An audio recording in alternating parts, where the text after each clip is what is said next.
Bienvenidos a Leyendo la Palabra con Karina Romero y Marley Huey. esta vez vamos a continuar con Mateo 9, desde el 18 hasta el 38.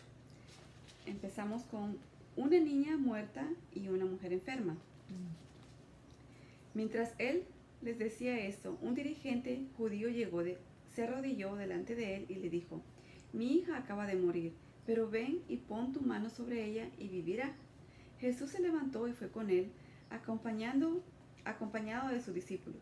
En esto una mujer que hacía 12 años padecía de hemorragias se le acercó por detrás y le tocó el borde del manto.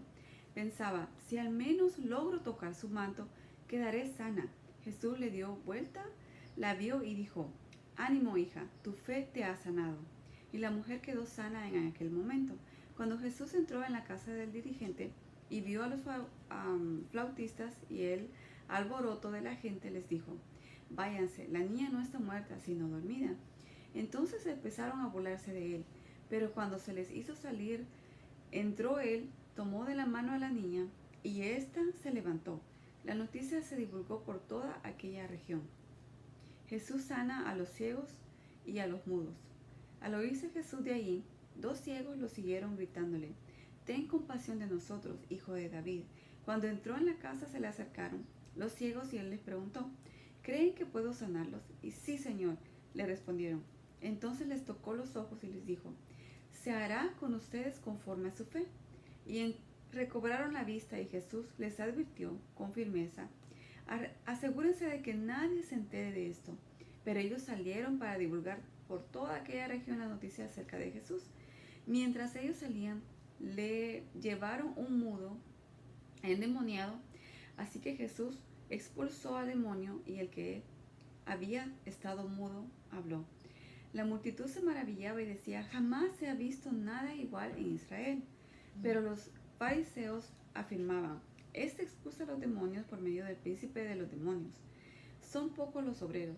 Jesús recorría todos los pueblos y las aldeas enseñando en las sinagogas, anunciando las buenas nuevas del reino y sanando toda enfermedad y toda dolencia. Al ver a las multitudes, tuvo compasión de ellas porque estaban agobiadas y desamparadas, como ovejas sin pastor. La cosecha es abundante, pero son pocos los obreros. Les dijo a sus discípulos: pídanle por tanto al Señor de la cosecha que envíe obreros a su campo. Amén.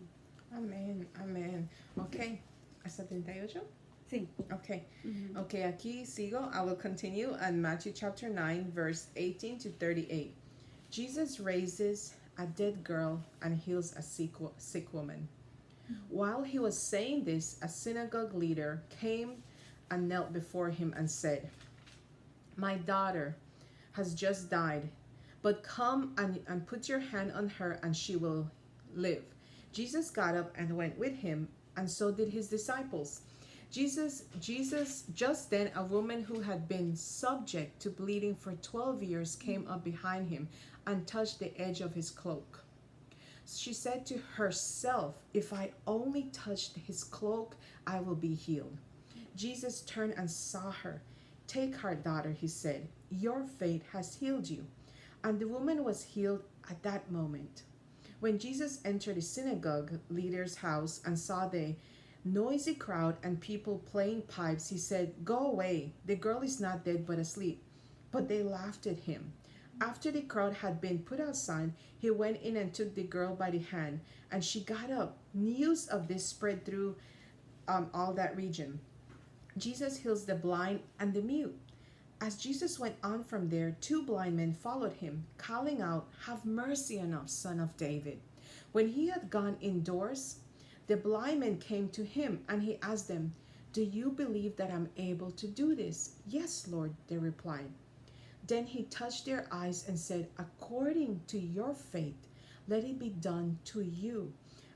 And their sight was restored. Jesus warned them sternly, see that no one knows about this. But they went out and spread the news about him all over that region. While they were going out, a man who was demon-possessed and could not talk was brought to him. And when the demon was driven out, the man who had been mute spoke. The crowd was amazed and said, "Nothing like this has ever been seen in Israel." But the Pharisees said, "It is by the prince of demons that he drives out demons." The workers are few. Jesus went through all the towns and villages, teaching in their synagogues, proclaiming the good news of the kingdom and healing every disease and sickness. When he saw the crowds, he had compassion on them because they were harassed and helpless, like sheep without a shepherd. Then he said to his disciples, "The harvest is plentiful, but the workers are few. Ask the Lord of the harvest, therefore, to send out workers into the harvest field." So that is the end of chapter 9. Do you want to share first? Sí, sí. Esa última parte me gusta mucho de cómo son pocos los obreros, porque puedo ver cómo Jesús, él estaba siempre enseñando, iba a un lugar, a otro, siempre sacrificando tal vez su tiempo de comida o siempre con la mejor actitud, dando todo de él para servir y compartir del reino. Y dice que son muchos, el trabajo es mucho, pero pocos los obreros. Entonces me hace pensar que hay mucho trabajo afuera, la verdad. Todo está ya puesto para que nosotros como obreros de Dios podamos llevar la palabra a otros que lo necesitan. Amén. Y en eso lo que dice él es pregúntale al Señor. Pregúntale al Señor para el trabajo que Él mande. Y esa es la parte que nosotros debemos de hacer, preguntarle a Él. También a nosotros estamos en ese campo, más bien dicho, ¿no? Que si el Señor, mándame a mí y mándanos a nosotros. Ayúdanos que vayamos a hacer este trabajo que tú ya preparaste. So what I was saying in that, she was sharing, she liked the part about sending out and how we believers, we people of God, there's a lot of work to do and we need to go out there and do the work. And I shared how, we need to ask God. Jesus saying, ask the Lord of the harvest, so he sends out people. But the part that was coming to me is like, this chapter is the parts that we just read as we're doing this video, we're continuing, of how there's a part that is specifically for believers, and there's parts that is for anyone, whether you believe or not. You can come to Jesus, and he is here for you. And he says, it's basically this verse. He says, do you believe? This is the question that I want to ask you, like I need to ask myself for any situation, anything going on in my life, for whatever place, person, or thing that I need help with. That it's like, do you believe that I'm able to do this?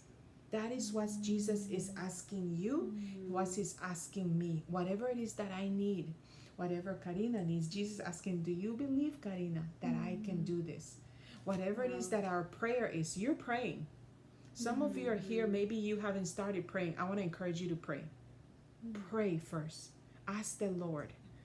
And if you're asking, this is, do you believe?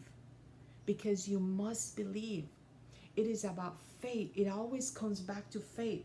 Just like I believe in Romans says, without faith, it is impossible to please God. So if you want to know, what do I need to do to please God? Believe.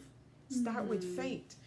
But it says, do you believe I can do this? And this is why they were healed. They said, yes, Lord. Then he touched them and he says, according to your faith, let it be done for you. So are you praying? If you're not praying, and if you're praying, do you believe?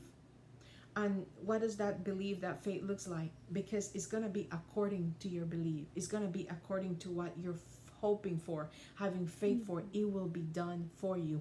They were hoping not just that, that they will be able to see a little, like, oh God, just even if we can squint our eyes. They were like, they wanted to see. They were completely blind and they were able to see.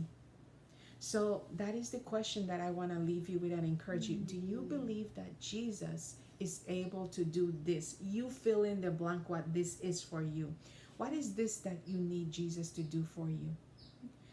I know in my life, and I need to go look, okay, what am I asking Jesus to do? Maybe you need to ask yourself that question. If you don't know yet what you want or what you need, like, spend some time with yourself. What do I need? What do I really need? Or God, help me to see what I need. But so that's what stands out to me is the question, do you believe? And the statement, according to your faith, it will be done for you. That is very important, your faith. So that is what we're sharing in this chapter. And yeah, I don't know if Karina wanted to add anything else. No. Ok, así que en español no sé si lo dije, pero lo importante, la pregunta, si crees. La pregunta que hizo Jesús, ¿tú crees que yo puedo hacer esto? Y como tú, la fe que tú tienes se va a hacer, se va a cumplir. Así que pregúntate a ti misma lo que necesites, lo que estás orando, o si no estás orando, no estás rezando, como decimos unos, empieza a orar, empieza a rezar. Y si estás orando o rezando, ¿estás creyendo? ¿Estás creyendo en lo que estás pidiendo que haga Jesús? ¿Crees que lo puede hacer? Se va a cumplir como esté tu fe. Eso es lo que estamos compartiendo hoy. Y gracias por estar aquí. Este fue Reading the Word con Merly. Karina Romero. Ok, bye. Chao. Hasta la próxima.